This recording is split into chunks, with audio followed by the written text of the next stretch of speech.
તમારું નામ? મનુભાઈ પટેલ. મનુભાઈ પાટીલ, આજે કયા વિસ્તારમાં તમે હું અહીંયા ઉધના વિધાનસભામાં ધારાસભ્ય છું અને અમારા ઉધના વિધાનસભાની અંદર આજે સવારે અત્યાર સુધીમાં 3 અમારા ખાતમુહૂર્ત થયા છે, પાણીના, ગટરના અને રોડ રસ્તાના. અને 3માં આ સોસાયટી જે કર્મયોગી સોસાયટી વિભાગ નંબર 1નું આજે ખાતમુહૂર્ત અમે કર્યું છે.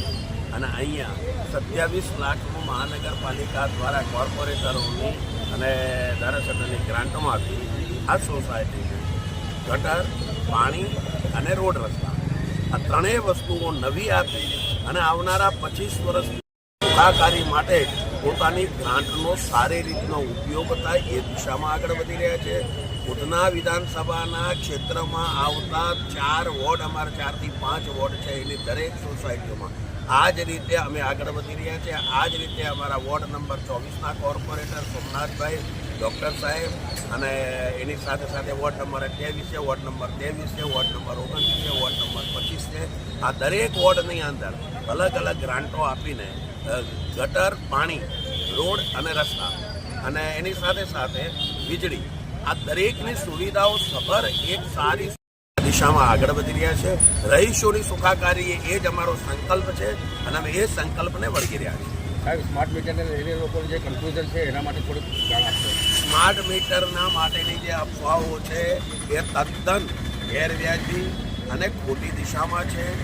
કોઈ વિરોધીઓ આવીને તમને એમ કહેતા હશે કે સ્માર્ટ મીટરમાં ડબલ બિલ આવે છે. સરકાર, ગુજરાત સરકાર ક્યારે પણ કોઈ પણ વ્યક્તિ પાસેથી ડબલ બિલ, 1 યુનિટ વપરાયો હોય 2 યુનિટના પૈસા લેતી નથી. ક્યારે જેટલો વપરાશ હોય એટલી જ આ કંપનીઓ, ડીજીવીસીએલની કંપની આપણે જેટલા મીટર તમારા વપરાય, જેટલા યુનિટ વપરાય એટલું જ બિલ લે છે. સ્માર્ટ મીટરનો અર્થ શું? ડિજિટેશન એ સારી રીતે સારી સિસ્ટમને ડેવલપ કરવાનું કામ આપણે કરી રહ્યા છે. આ સરકાર કરી રહી છે અને ડીજીવીસીએલ કરી રહી છે. એટલે વિદ્યુત બોર્ડ તરફથી આપણને સરળતા રહે, સારી દિશામાં આપણે આગળ વધી શકીએ, કોઈ નાના અકસ્માતો ન થાય, એક્સિડન્ટ ન થાય, એ દિશા અને ચોરી ન થાય, ખાસ કરીને ચોરીનો બી માહોલ ન બને.